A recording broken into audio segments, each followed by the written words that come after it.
Assalamu alaikum warahmatullahi wabarakatuh. Dear students, I am Irshad sir and this time I am going to discuss one of the most important unit for NEET 2024 और ये जो हमारा unit है this is plant physiology और इसमें सबसे पहले बेटा हम डिस्कस करेंगे respiration. So we will be discussing today respiration in plants. Respiration in plants. Today we will be discussing respiration in plants. तो आज बेटा हम डिस्कस करेंगे respiration in plants. This is one of the most important chapter. Plant physiology का बहुत ज्यादा weightage है आपके नीट में. ठीक, कंटिन्यूअसली पीछे 3-4 साल अगर हम देखेंगे प्लांट फिजियोलॉजी का, इससे almost 12 to 13 questions per year आपके नीट में आ जाते हैं. तो चलिए बेटा हम स्टार्ट करेंगे respiration in plants. Respiration in plants हम स्टार्ट करेंगे. मैं फोकस्ड रहूंगा टुवर्ड्स योर एनसीईआरटी बेटा. सबसे पहले हम स्टार्ट करेंगे, we will be just introducing the chapter. So we will be just taking a brief introduction before starting the chapter. ठीक, और ये जो बेटा इंट्रोडक्शन होगा ये प्लांट रेस्पिरेशन में या रेस्पिरेशन इन प्लांट्स का जो इंट्रोडक्शन होगा this will be purely based on your NCERT. चाहे इंट्रोडक्शन हो चाहे कोई भी चीज हो, हर कोई चीज हम डिस्कस करेंगे in the pretext of your NCERT text book. चलिए बेटा लेट अस डिस्कस. जहां पे इंट्रोडक्शन हमें प्लांट फिजियोलॉजी में जहां पे हमने रेस्पिरेशन को स्टार्ट करना है वहां पे एनसीईआरटी ने रेस्पिरेशन को स्टार्ट किया है फ्रॉम इंपॉर्टेंस ऑफ ब्रीदिंग. ठीक, before moving to respiration we will be first discussing the importance of breathing. चलिए बेटा पहली चीज जो है इसमें that is importance of breathing. Importance of breathing. This is the first important thing which we have to discuss. Importance of breathing. What is the importance of breathing? एक और चीज बेटा इससे पहले कि मैं डिस्कस करूं इंपॉर्टेंस ऑफ ब्रीदिंग, इससे पहले एक और चीज इंपॉर्टेंट डिस्कस करनी है. What is that? कि बहुत सारे बच्चे ऐसे होते हैं जिनको परेशानी होती है कि रेस्पिरेशन और ब्रीदिंग में क्या फर्क है. ठीक, रेस्पिरेशन ब्रीदिंग जो है लोअर क्लासेस में आप इसको यूजुअली सिनोनिमस लेते हैं, यानी एक जैसी दूसरी टर्म्स दोनों टर्म्स एक जैसी लगती हैं, but there is a lot of difference between the breathing and the respiration. So what is breathing? What is breathing? इसके बाद बेटा हम डिस्कस करेंगे रेस्पिरेशन क्या है. सबसे पहले समझे व्हाट इज ब्रीदिंग. ब्रीदिंग क्या है बेटा? ब्रीदिंग हो गया, सिंपली याद रखे, ब्रीदिंग हो गया inhaling of oxygen, inhaling of oxygen and exhaling of carbon dioxide and exhaling of carbon dioxide.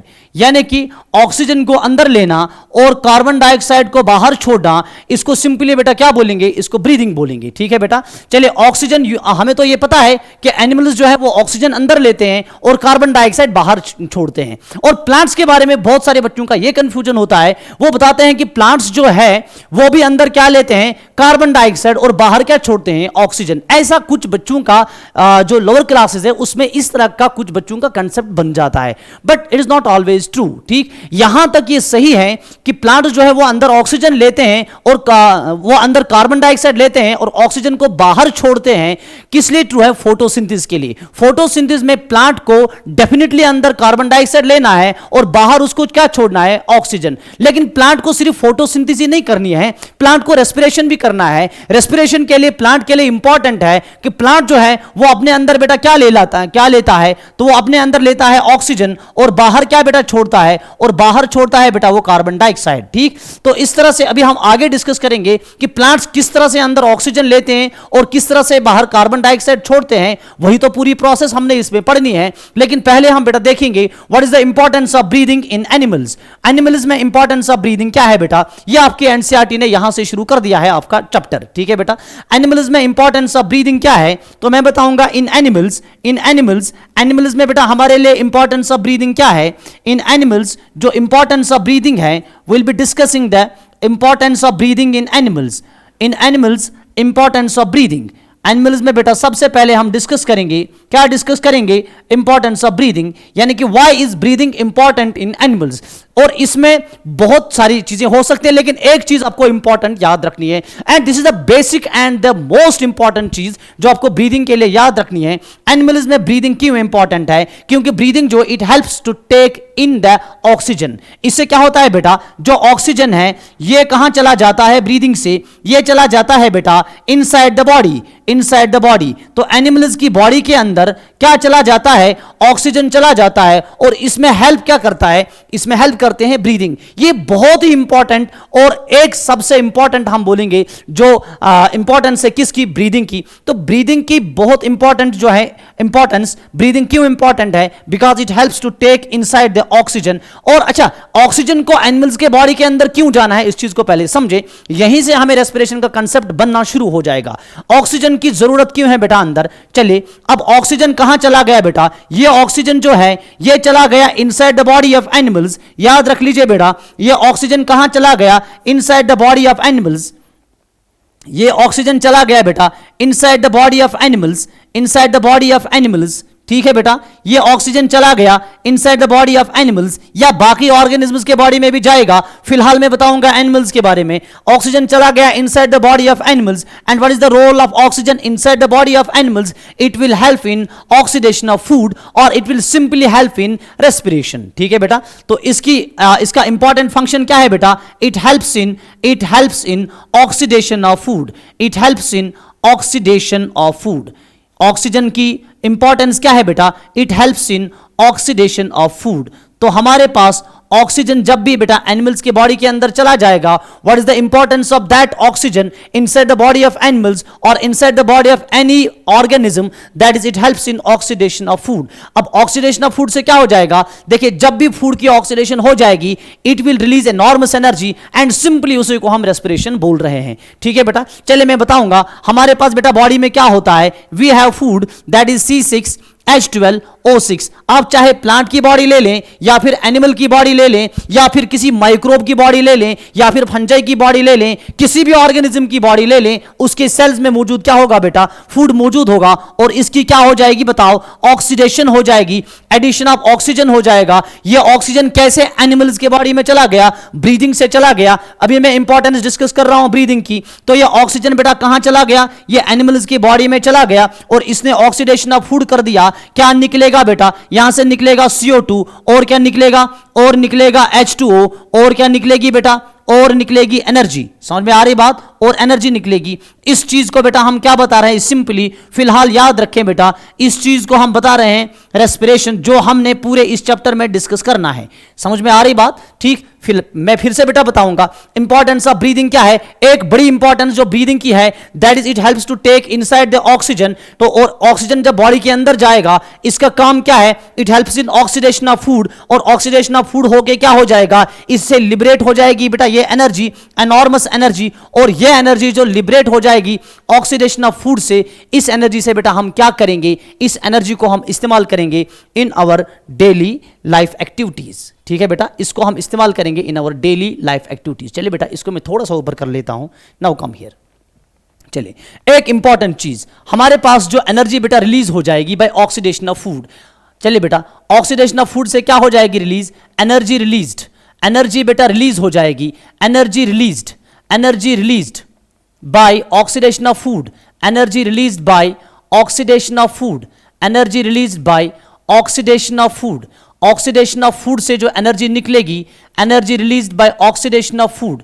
ठीक, इस एनर्जी से बेटा हमें क्या क्या करना है, जो एनर्जी रिलीज हो जाएगी बाय ऑक्सीडेशन ऑफ फूड से, इस एनर्जी से बेटा हम क्या क्या करते हैं। ठीक है, इंपॉर्टेंट है, इस एनर्जी से बहुत सारे काम हो जाते हैं, लेकिन मैं वही काम बेटा डिस्कस करूंगा जो आपके एनसीईआरटी ने डिस्कस किए हैं। ये एनर्जी बेटा हमें जरूरत लगेगी किस में, ये एनर्जी को हमारी बॉडी इस्तेमाल करती है इन एब्जॉर्प्शन। ठीक है बेटा, इस एनर्जी को हम इस्तेमाल कहां करते हैं, इन एब्जॉर्प्शन। ठीक है बेटा, इस एनर्जी को हम इस्तेमाल कहां करते हैं बेटा, this energy is used in transport. कितने चीजें होगी, दो चीजें होगी। ये एनर्जी बेटा कहां इस्तेमाल हो जाएगी, ये एनर्जी बेटा इस्तेमाल हो जाती है मूवमेंट में, एक जगह से दूसरी जगह जाने में हमें एनर्जी लगेगी। समझ में आ रही बात, ये एनर्जी बेटा हमें कहां जरूरत लगेगी, ये एनर्जी हमें बेटा रेस्पिरेशन करने में जरूरत लगेगी। ठीक है बेटा, रेस्पिरेशन करने में भी एनर्जी लगेगी। समझ में आ रही बात, और इसी तरह से ये एनर्जी बेटा हमें कहां जरूरत पड़ेगी, ये एनर्जी हमें जरूरत पड़ेगी इन रिप्रोडक्शन। ठीक है बेटा, इन रिप्रोडक्शन,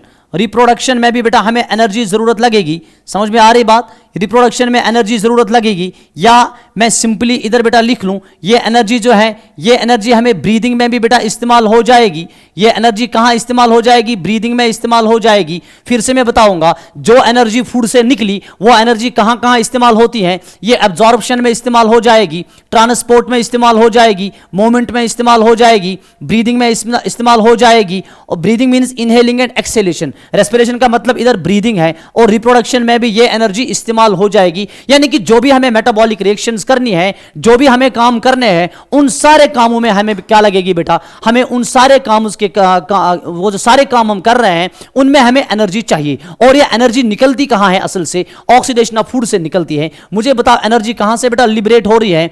एनर्जी फूड से निकल रही है। फिर से मैं बताऊंगा बेटा, ये जो फूड है इसकी हो जाएगी ऑक्सीडेशन, और इससे क्या निकलेगी बताओ? इसी फूड से बेटा एनर्जी निकलती है। इसी फूड से क्या निकलती है? एनर्जी निकलती है। जो फूड है इसकी ऑक्सीडेशन हो गई, इस फूड से क्या निकली? इस फूड से एनर्जी निकली। फिर मैं फूड को बेटा क्या बताऊं? फूड को मैं बोल सकता हूं, फूड जो है it is actually a macro molecule. Food जो है it is a macro molecule. NCERT ने लिखा है, एक लाइन जो अभी तक मैंने आपको बताई आपकी एनसीईआरटी की है, ठीक। फूड जो है it is a macro molecule, ये एक बड़ा मॉलिक्यूल है, ये टूट जाएगा, इससे एनर्जी निकलेगी, और वही एनर्जी जो इससे बेटा निकली, ये एनर्जी बेटा इस्तेमाल हो जाएगी in all these bodily processes. ठीक है बेटा, तो ये तो मैंने एक ब्रीफ इंट्रोडक्शन बताया अबाउट रेस्पिरेशन, कि रेस्पिरेशन जो है, या इस चैप्टर का ब्रीफ इंट्रोडक्शन बताया। हमने स्टार्ट कर दिया ब्रीदिंग से, ब्रीदिंग की इंपॉर्टेंस बताई। ब्रीदिंग की इंपॉर्टेंस क्या बताई? ब्रीदिंग की इंपॉर्टेंस बताई कि इससे हमारी बॉडी के अंदर क्या जाता है? ऑक्सीजन। अच्छा, ऑक्सीजन अंदर जाने से क्या करेगा? वो फूड को ऑक्सीडाइज करेगा। फूड को ऑक्सीडाइज करने के बाद फूड से क्या रिलीज हो जाएगी? एनर्जी रिलीज हो जाएगी। इन कामों में एनर्जी लगेगी, क्योंकि फूड से एनर्जी रिलीज हो जाती है। फूड जो है ये एक मैक्रो मॉलिक्यूल है, बड़ा मॉलिक्यूल है, इससे एनर्जी लिबरेट हो जाती है। समझ में आ रही बात? चलिए बेटा आगे बढ़ लेते हैं, थोड़ा सा आगे बढ़ लेते हैं, इसको थोड़ा ऊपर कर दें, इस तरह से आगे बढ़ लेते हैं। ठीक, बहुत ही इंपॉर्टेंट चीज बेटा अब मैं डिस्कस करने जा रहा हूं, बहुत ही इंपॉर्टेंट चीज। What are the requirements, what are the requirements, what are the requirements for respiration, what are the requirements for respiration. एक एक चीज आपकी एनसीईआरटी के डिस्कस कर रहा हूं।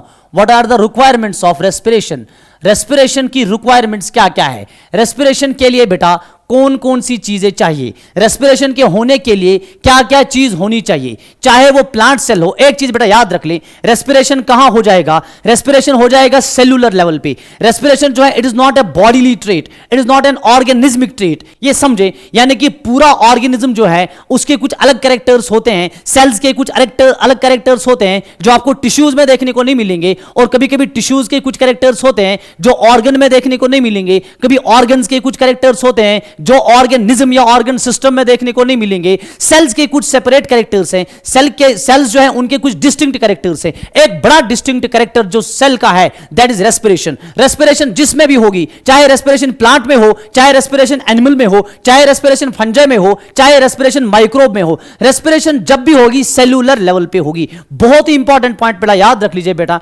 ठीक, पहला इंपॉर्टेंट पॉइंट क्या है? पहला इंपॉर्टेंट पॉइंट यह है कि रेस्पिरेशन जो है it is a cellular trait, cellular level पे रेस्पिरेशन हो जाएगी। ये बेटा सुनहरी लफ्जों से ये लफ्ज, ये जो सेंटेंस लिख रहा हूं इसको नोट कर लीजिए। रेस्पिरेशन जो है, respiration is a cellular trait, respiration is a cellular trait. तो रेस्पिरेशन कहां हो जाएगा? ये सेल के अंदर हो जाएगा। ठीक है बेटा, ये सेल के अंदर हो जाएगा। It is a cellular trait और it is a cellular character, यानी कि हमारी बॉडी की हर कोई लिविंग सेल रेस्पिरेशन करेगी। प्लांट्स के बॉडी की हर कोई लिविंग सेल रेस्पिरेशन करेगी, फंजाई के बॉडी की हर कोई लिविंग सेल रेस्पिरेशन करेगी। यूनिसेल्युलर ऑर्गेनिज्म में उस एक सेल को भी क्या करना है? रेस्पिरेशन करना है। तो रेस्पिरेशन जो है it is a cellular trait. एक और इंपॉर्टेंट चीज मैं समझा रहा हूं कि रेस्पिरेशन कितनी इंपॉर्टेंट है। प्लांट की बॉडी में फोटोसिंथेसिस भी होती है, प्लांट की सेल्स में फोटोसिंथेसिस भी होती है। प्लांट फोटोसिंथेसिस नहीं करेगा कोई प्रॉब्लम नहीं। इधर देखिए कश्मीर का हाल देखिए, यहां पे मेजॉरिटी ऑफ द प्लांट्स जो है वो पूरे 6-6 महीने विंटर के महीने में फोटोसिंथेसिस बिल्कुल नहीं करते हैं, बिल्कुल फोटोसिंथेसिस स्टॉप है, प्लांट खत्म नहीं हो रहा है, फिर भी प्लांट जी रहा है, मरता नहीं है, प्लांट जीता है। लेकिन अगर लिविंग सेल है किसी भी प्लांट के बॉडी में, एनिमल के बॉडी में, 1 मिनट के लिए रेस्पिरेशन स्टॉप हो जाएगा, सेल उसी वक्त डेड हो जाएगी। तो कोई भी मेटाबॉलिक रिएक्शन कोई भी ऑर्गेनिज्म पास कर सकता है कुछ टाइम के लिए, लेकिन रेस्पिरेशन को बिल्कुल भी पास नहीं कर सकता। रेस्पिरेशन इसलिए भी बहुत ज्यादा इंपॉर्टेंट है और हर सेल को कंटिन्यूअसली क्या करना है, रेस्पिरेशन करना है। तो मैंने बताया रेस्पिरेशन जो है it is a cellular trait और इसके लिए रिक्वायरमेंट्स क्या क्या है बेटा। हमारे पास रेस्पिरेशन के लिए 2 बड़े रिक्वायरमेंट्स हैं। एक रिक्वायरमेंट क्या है बेटा, रेस्पिरेशन के लिए होना चाहिए फूड। होना चाहिए कि नहीं होना चाहिए बोलो। हमारे पास क्या है बेटा फूड, ये किस शक्ल में है, C6H12O6 की शक्ल में है। ठीक, एक रिक्वायरमेंट फूड हो गया और दूसरी रिक्वायरमेंट जो हमारे पास रेस्पिरेशन के लिए होनी चाहिए, वो रेस्पिरेशन के लिए क्या होनी चाहिए बेटा, ऑक्सीजन। ठीक है बेटा, ये दूसरी रिक्वायरमेंट क्यों बताई, क्योंकि हमारे पास सबसे इंपॉर्टेंट रिक्वायरमेंट जो है वो फूड है, जिससे एनर्जी निकलेगी। फिर अगर एरोबिक रेस्पिरेशन है तो ऑक्सीजन का होना जरूरी है, अगर एनारोबिक का है तो इसका होना जरूरी नहीं है, इसके बगैर भी काम चल सकता है। लेकिन हमारे पास जो बेसिक रिक्वायरमेंट है दैट इज फूड। और देखो अब एनसीईआरटी ने एक अजीब डिजाइनिंग से इस चीज को पेश कर दिया है। पहले यह समझाया है कि डिफरेंट ऑर्गेनिज्म में फूड किस तरह से आ जाएगा, यानी कि अगर प्लांट है, एनिमल है, फंजाई है, उसकी बॉडी में फूड किधर से आ जाएगा, सेल्स में कहां से फूड पहुंचेगा। फिर समझाया है कि प्लांट्स जो है उनकी सेल में ऑक्सीजन कहां से आ जाएगा, क्योंकि प्लांट्स में ब्रीदिंग तो नहीं होती है। एक जबरदस्त टाइटल एनसीईआरटी ने लगाया है, डू प्लांट्स ब्रीथ। उसको नेक्स्ट लेक्चर में हम डिस्कस करेंगे, क्या प्लांट्स ब्रीदिंग करते हैं या नहीं करते हैं, अगर करते हैं तो कैसे करते हैं, क्योंकि उनमें रेस्पिरेटरी सिस्टम नहीं है, और अगर नहीं करते हैं तो फिर क्या करते हैं, फिर कैसे ऑक्सीजन को अंदर लेते हैं, यह हम आने वाले लेक्चर में डिस्कस करेंगे। पहले इसका हिसाब पूरा कर देते हैं कि हमारे पास जो फूड है यह हर सेल के अंदर होना चाहिए, तब जाके क्या हो जाएगी, रेस्पिरेशन हो जाएगी। ये फूड जो है it is usually in the form of glucose. ठीक, वी हैव C6H12O6, चाहे ये प्लांट सेल हो, चाहे ये एनिमल सेल हो, चाहे फंजाई की सेल हो, हर किसी सेल में किसका होना जरूरी है, फूड का होना जरूरी है। ये फूड जो है it is the basic requirement. तो सबसे पहले बेटा हम स्टार्ट करते हैं कि प्लांट्स जो है वो इस फूड को बेटा किस तरह से ऑब्टेन करते हैं। चलिए बेटा हम तीनों ऑर्गेनिज्म्स का बेटा देख सकते हैं। ठीक, तीनों जो आपके टेक्स्ट ने दिए हैं, एनसीईआरटी टेक्स्ट ने, उनको बेटा डिस्कस कर रहे हैं। सबसे पहले बेटा डिस्कस कर रहे हैं प्लांट्स। प्लांट्स का सिनेरियो बेटा डिस्कस कर रहे हैं। प्लांट्स में फूड का सिनेरियो, कहां से बेटा फूड आ जाएगा प्लांट्स में। अगर हम बात करेंगे एनसीईआरटी की एक एक लाइन को मैं छांट छांट के आपके सामने बेटा पेश कर रहा हूं। चाहे हमारे पास ग्रीन प्लांट्स हो, क्या हो, एनसीईआरटी को सामने रख के लेक्चर देखिएगा बेटा, फायदा बहुत ज्यादा हो जाएगा। चाहे ग्रीन प्लांट्स हो या फिर साइनोबैक्टीरिया हो, या फिर साइनोबैक्टीरिया हो, चाहे ग्रीन प्लांट्स हो या फिर साइनोबैक्टीरिया हो। ठीक है बेटा, ये क्या करते हैं, सिंपली बताओ, ये करते हैं बेटा फोटोसिंथेसिस। क्या करते हैं, ये करेंगे बेटा फोटोसिंथेसिस। तो फोटोसिंथेसिस से क्या बनाएंगे, फोटोसिंथेसिस से बेटा ये फूड बनाएंगे। समझ में आ रही बात, सिंपल तरीका। ठीक, फोटोसिंथेसिस से क्या बनाएंगे, चलिए फोटोसिंथेसिस से बेटा ये बनाएंगे फूड। ठीक, ये तो अंडरस्टूड है, this is very well understood. ठीक, चाहे हमारे पास ग्रीन प्लांट हो या हमारे पास बेटा साइनोबैक्टीरिया हो, ये फोटोसिंथेसिस करके क्या बनाएंगे, ये फूड बनाएंगे। ठीक है बेटा, तो इस फोटोसिंथेसिस में ये क्या करते हैं, इन फोटोसिंथेसिस, जब ये फोटोसिंथेसिस करेंगे बेटा, इन फोटोसिंथेसिस, चाहे हमारे पास ग्रीन प्लांट हो या हमारे पास साइनोबैक्टीरिया हो, जब ये फोटोसिंथेसिस करेंगे, फोटोसिंथेसिस में ये क्या करते हैं बेटा, दे कन्वर्ट लाइट एनर्जी, शाबाश, they convert light energy into chemical energy, they convert light energy, शाबाश, they convert light energy into chemical energy, they convert light energy into chemical energy। ये लाइट एनर्जी को किस energy में बेटा convert करेंगे, ये light energy को chemical energy में कन्वर्ट करेंगे। they convert light energy into chemical energy। अब समझे, असल एनर्जी होती है in the form of light. ठीक, और ये प्लांट्स इस लाइट एनर्जी को बेटा कन्वर्ट करते हैं किस एनर्जी में, ये इसको बेटा कन्वर्ट करते हैं केमिकल एनर्जी में। समझ में आ रही बात। और ये जो हमारे पास केमिकल एनर्जी है it is stored in the bonds of carbohydrates. एक एक लाइन एनसीईआरटी की डिस्कस हो रही है। हमारे पास बेटा जो केमिकल एनर्जी है, now we have this chemical energy. अब हमारे पास प्लांट्स में क्या है बेटा, केमिकल एनर्जी है, क्योंकि लाइट एनर्जी किस में कन्वर्ट हो गई, केमिकल एनर्जी में कन्वर्ट हो गई। ये केमिकल एनर्जी जो है it is stored in the bonds of carbohydrates, it is stored in the bonds of carbohydrates, it is stored in the bonds of carbohydrates, it is stored in the bonds of carbohydrates। ये बेटा carbohydrates के bonds में store रहती हैं। And these carbohydrates में be in the form of, ये carbohydrates जो है बेटा, दीज में बी इन डिफरेंट फॉर्म्स। ठीक है बेटा, these carbohydrates may be in the form of sucrose, these carbohydrates may be in the form of glucose, these carbohydrates may be in the form of starch. समझ रहे हैं।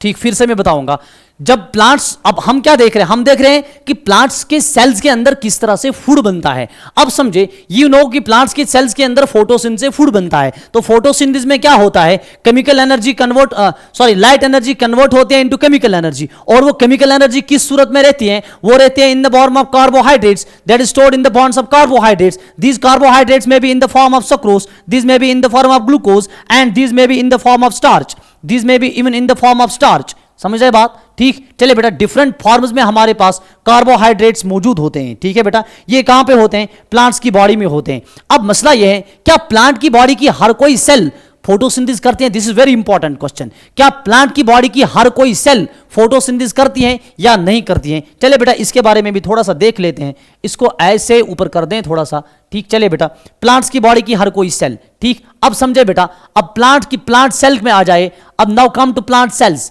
Plant cells, now come to plant cells. क्या plant की body की हर कोई cell क्या करती है बेटा, फोटोसिंथेसिस करती है कि नहीं करती है? क्या प्लांट के बॉडी की हर कोई सेल फोटोसिंथेसिस करती है कि नहीं करती है? मुझे दूसरा कलर बेटा उठाना पड़ेगा, ठीक, क्योंकि ये ग्रीन कलर जो है इधर नहीं दिख रहा है, ठीक। Let me take the next colour.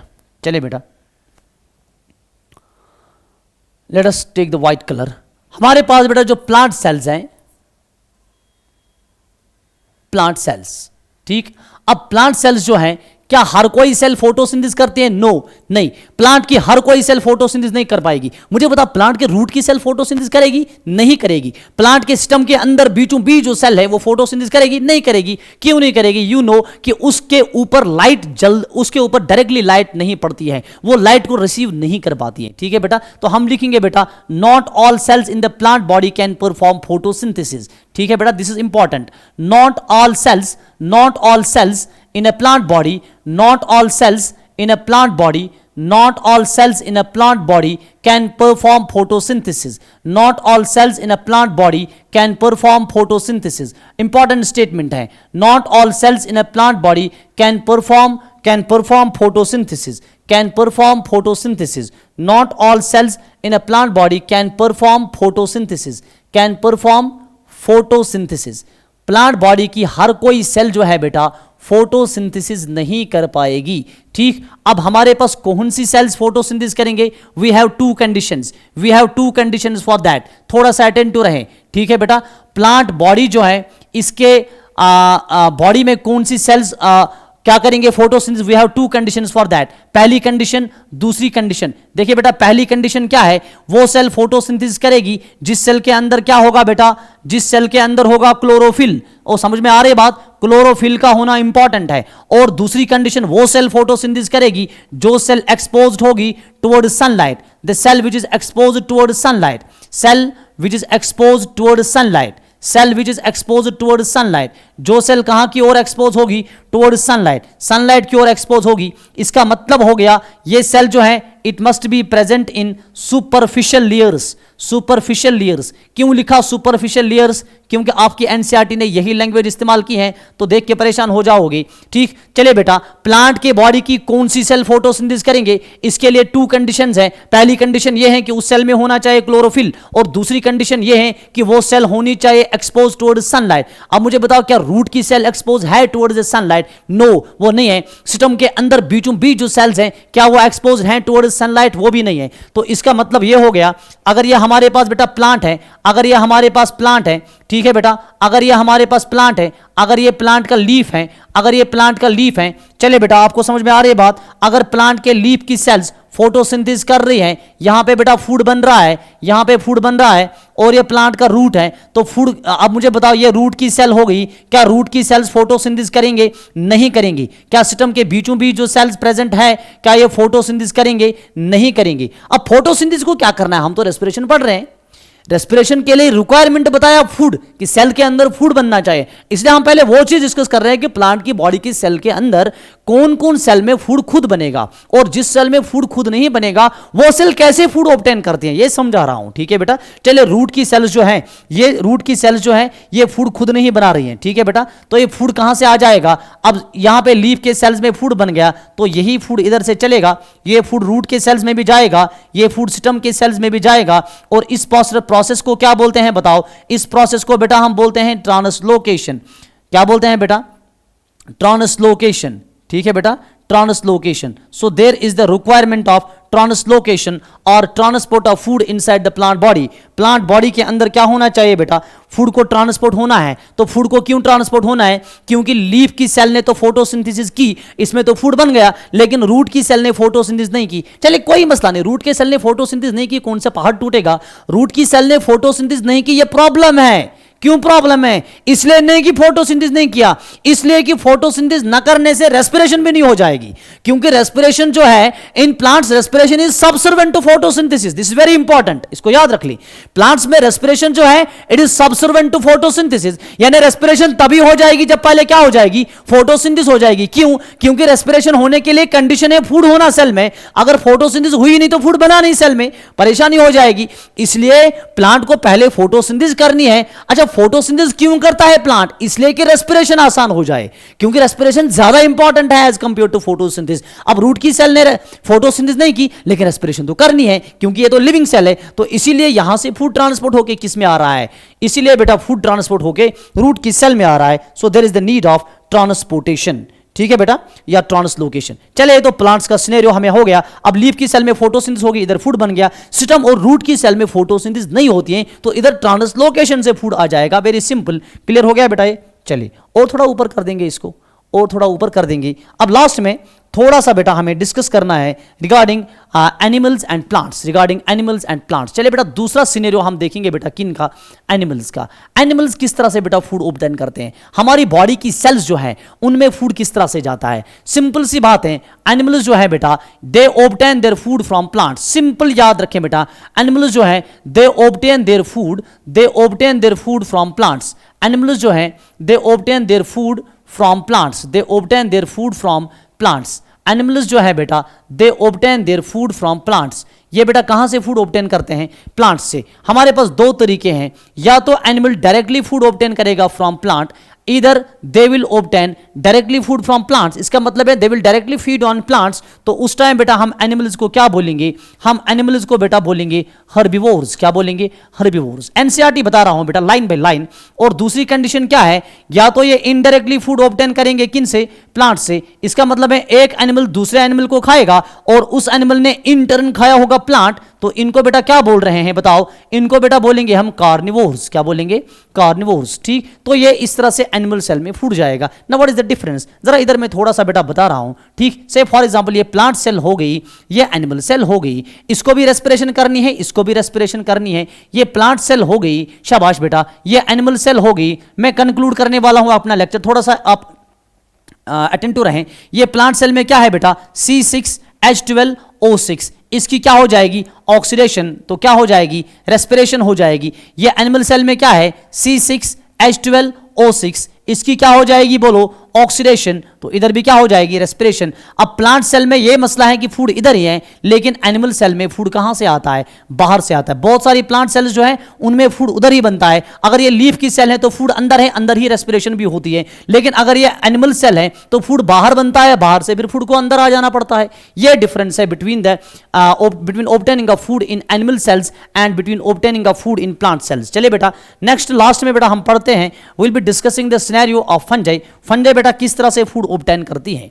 ठीक है बेटा, चलिए नेक्स्ट जो है will be discussing the scenario of fungi. Fungi बेटा किस तरह से फूड ऑब्टेन करती हैं. ठीक, फंजाई के बारे में भी आपने बेटा पहले से ही पढ़ा है. फंजाई जो है they are saprophytes, they are usually saprophytes. तो फंजाई जो है they obtain their food, they obtain their food.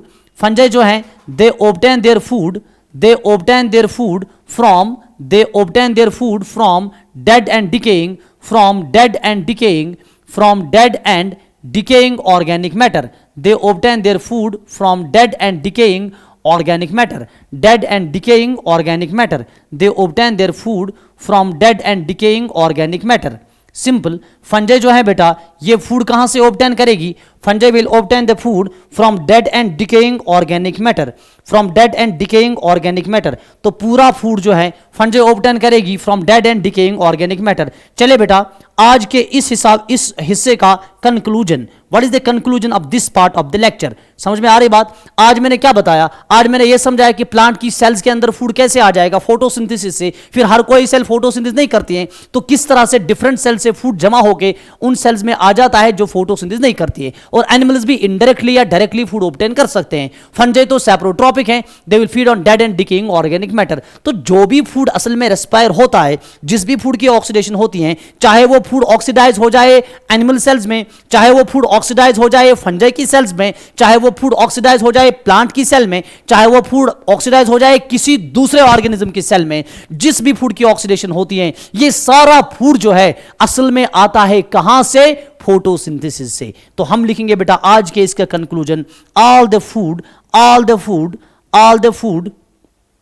which is respired, all the food which is respired, all the food which is respired comes from photosynthesis, comes from photosynthesis, all the food which is respired comes from photosynthesis। तो जो भी food जो है, जिस भी food की respiration होती है, असल में ये सारा फूड कहां से आता है बोलो, असल में ये सारा फूड फोटोसिंथेसिस से आता है।